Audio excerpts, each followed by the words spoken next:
Let's talk about sugar now. Um, here's an array, a miscellaneous array of artifacts from our collection. So let's get into the show here. Oh, look at this old sugar. This is a Campe pottery from France, sugar bowl. And this is a really old sugar spoon. They call them sweet spoons. And this is a, I don't know, 19th century. Look at this. This was Meredith's mother's spoon, sugar spoon, sweet spoon they called them, and her sugar bowl. Yeah, Meredith grew up with those two items. So sugar transformed from a rare medicine and a luxury spice in the ancient world into the foundation of the brutal colonial plantation system. Driven by an addictive demand, it ultimately evolved into an everyday household necessity and a catalyst for modern industrial agriculture. Look at this. Here's what we're talking about. There's the Latin name, sugar cane. There's the different things comes in.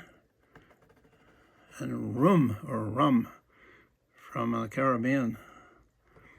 Well, look at these farm workers bringing in these long, up to 15 feet long sugarcane stalks. Now here's the where the name comes from: Sanskrit through Persian, through Arabic, medieval Latin, Old French. Sugar was introduced into Europe by the Arabs in Sicily and Spain, coming through from India through the Persian lands. Here are the top producers: Brazil way over the rest, India, European Union. Sugarcane originated in Papua New Guinea and those islands there, and it had a spread into Asia, Southeast Asia. Another spread was into India, and then from there you can see through the Persian lands, and then Western Asia, and then across North Africa. It got into Spain and the rest of Europe, and of course it had another distribution into the South Pacific. Sugar definitely has changed the world. This is a wonderful book that you can get. Because we've always had a sweet tooth, there's a very sour, sad part of the story. Slavery and the triangle trade, the explosive global appetite for white gold, they called it, fueled transatlantic slave trade. Millions of enslaved Africans were forced to work on brutal Brazilian and Caribbean sugar plantations. This created an international triangular trade network between Europe, Africa, and the Americas. I always try to highlight places where been preserved in food history. There's the Sugar Cane and Rum Museum in Puerto Rico. You can see it there. This is one of the images, the color images showing sugar mill in Puerto Rico. And originally these sugar came in these sugar loaves, and you had to have strong tools to break them into smaller and smaller parts. A sugar axe or a sugar hammer to do that. Yeah, and here's a book, Rum, Slaves, and Molasses, the story of New England's triangular trade. So rum originated in the 17th century Caribbean, where enslaved people discovered that molasses, a bitter byproduct of sugar refining, could be fermented and distilled into alcohol. This once discarded industrial waste, talking about the molasses, quickly evolved into a highly traded global commodity, including also piracy and naval history. So there's how they make rum. All of this sugar passed through India, which is still one of the leading producers, and making it. I love these labels, these rum labels. There's so many of them on the internet. You can enjoy them. Look at this one. Running away with a bottle of rum. I can see the sugarcane fields in the distance. And then there's Jamaican rum, Gregarious Grump brand, uncut, unfiltered. And this is a great book. And a bottle of rum, history of the New World in 10 cocktails. I think I'm going to get that book. Benefits of sugar are here: instant energy, nutrient pairing, mood boost. But excessive sugar consumption drives both obesity, tooth decay, surplus empty calories serving as primary food for carcinogenic oral bacteria. Oh, wow. All sorts of things you can see here. The reasons that too much sugar should not be consumed. This little guy, he's on his scale looking very worried. And it says, I love you just the way you are. Yeah, but too much sugary drinks and sugar-laden products for him. And then here's the history of sugar beets. The Napoleonic Wars blockades forced France and Germany to develop industrial methods to extract sugar from beets. Breakthrough dramatically lowered prices because it's more or less has the same taste. Here's the plant there. The sugar beet root containing a high concentration of sucrose, and you can't tell the difference between cane sugar and beet sugar, really. There's a mascot, the beater. Look at his little head. He's a mascot of some team, I think in Montana it is. And there's this guy, Arshad, German chemist. His principal discovery was the production of sugar from sugar beets. He's the guy responsible for discovering that. The city where I was born, Philadelphia, booming sugar industry transformed the city into America's candy capital because they were bringing all this sugar into Philadelphia refineries. The Delaware River waterfront featured massive industrial refineries, including the Franklin Sugar Refinery. Once controlled 90% of U.S. sugar, and the Pennsylvania Sugar Company. And you can see the Franklin Sugar Refinery there. 90% of American sugar, wow. And then there was the National Sugar Refining Company. I can remember this one. Big operation on the waterfront as well. So Philadelphia's booming sugar industry transformed it into America's candy capital.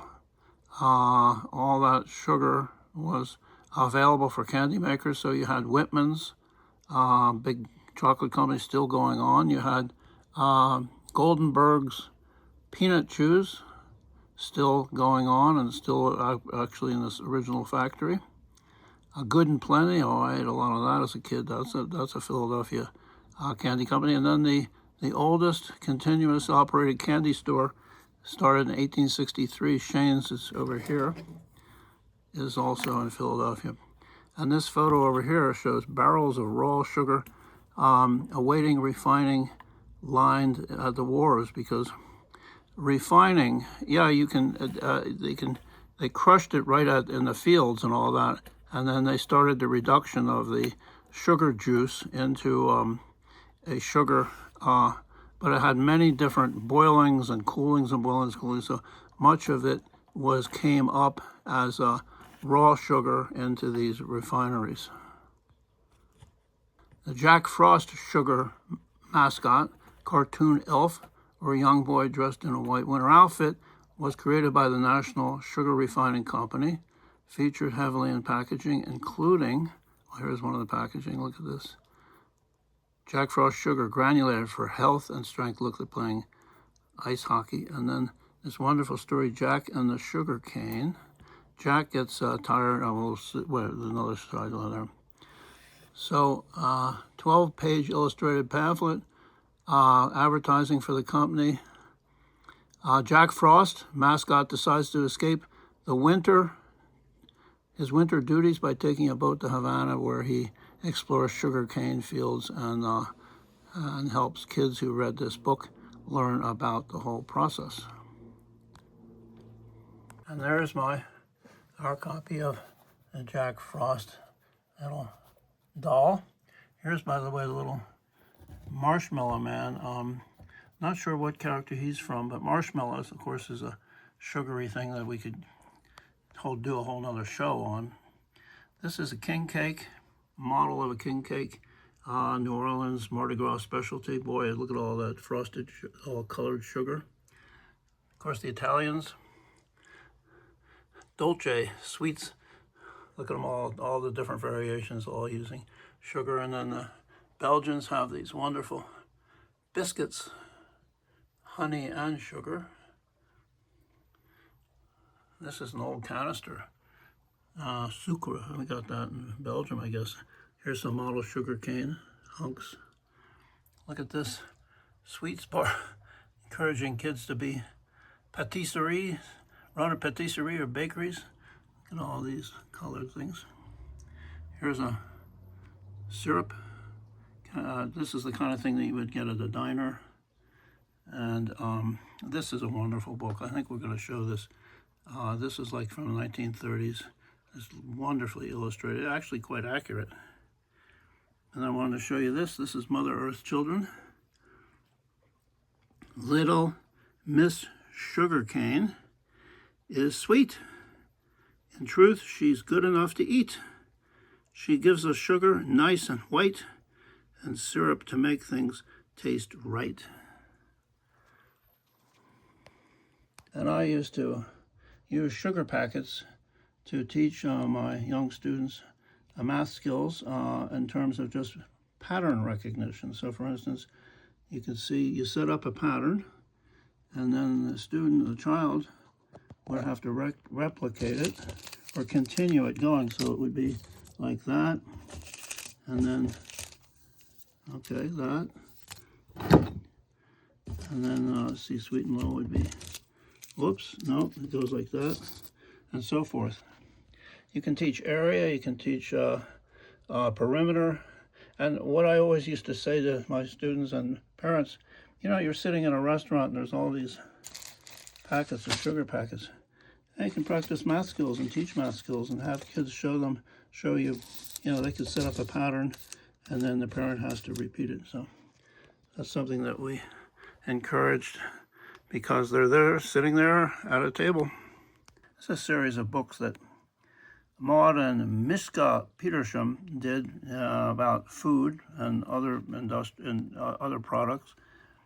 Look, published in Philadelphia, 1936. But it's just beautifully illustrated. Of course, there's maple syrup, and there's the sugar beets. We just talked about that history there. Napoleonic era, look at the sugar refinery. Raw sugar, aren't these beautifully illustrated? The Philippines, Cuba. In the sugarcane field, I don't know if it's actually talking about slavery. I don't think so. Maybe it's very sanitized old-time sugar makers. You see there's those cones that we talked about. And yeah, sugar traders, China, India, all that. I love that. All right. So if you like these shows, you can subscribe on YouTube. It's free. We welcome your comments. Tell your friends about what we're doing here, because we are trying to find a home for all of our collections, and that includes the little wonderful booklets that we have here, again talking about the history of sugar. Okay, well, we'll see you next time. Enjoy your sweet tooth, but not too much.